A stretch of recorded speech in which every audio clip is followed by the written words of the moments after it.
Hi friends, in our time together today, I want to show you how to use special fingering to play a sharp or a flat that's not really designed to be played on your whistle.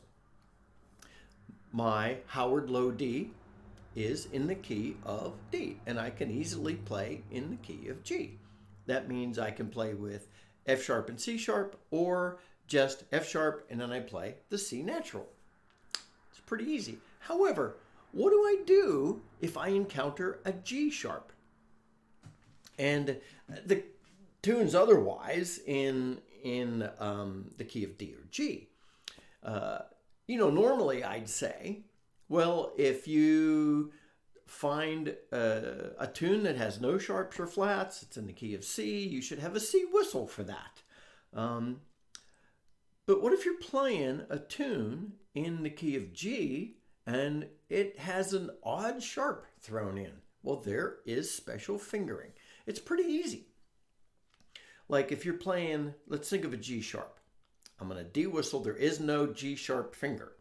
However, if I'm playing the G and then there's the A, and then halfway between the G and the A is the G sharp. So if I'm sliding from the G to the A, listen to that.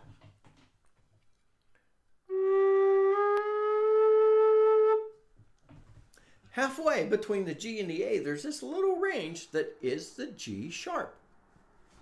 So think of a slide where you're gradually releasing your finger, but think about you've got the whole halfway uncovered or half covered. And that is where the G sharp is.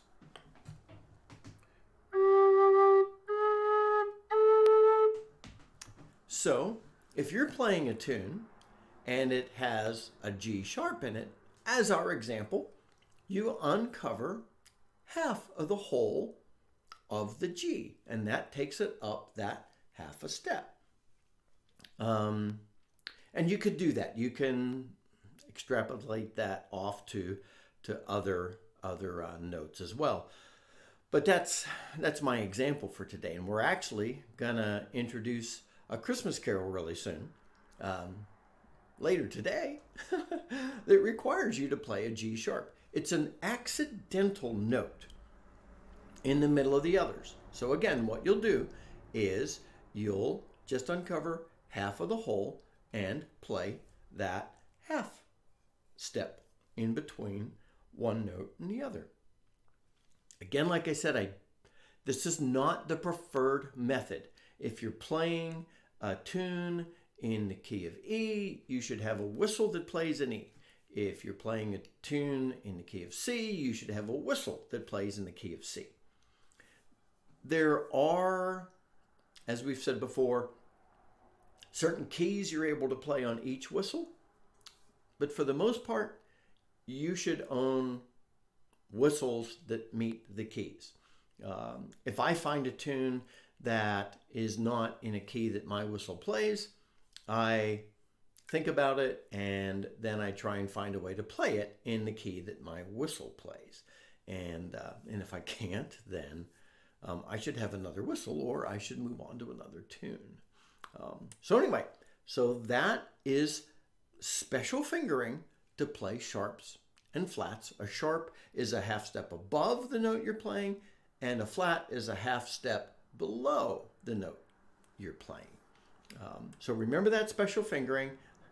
It's gonna come into play when we do the tune Greensleeves, or What Child Is This?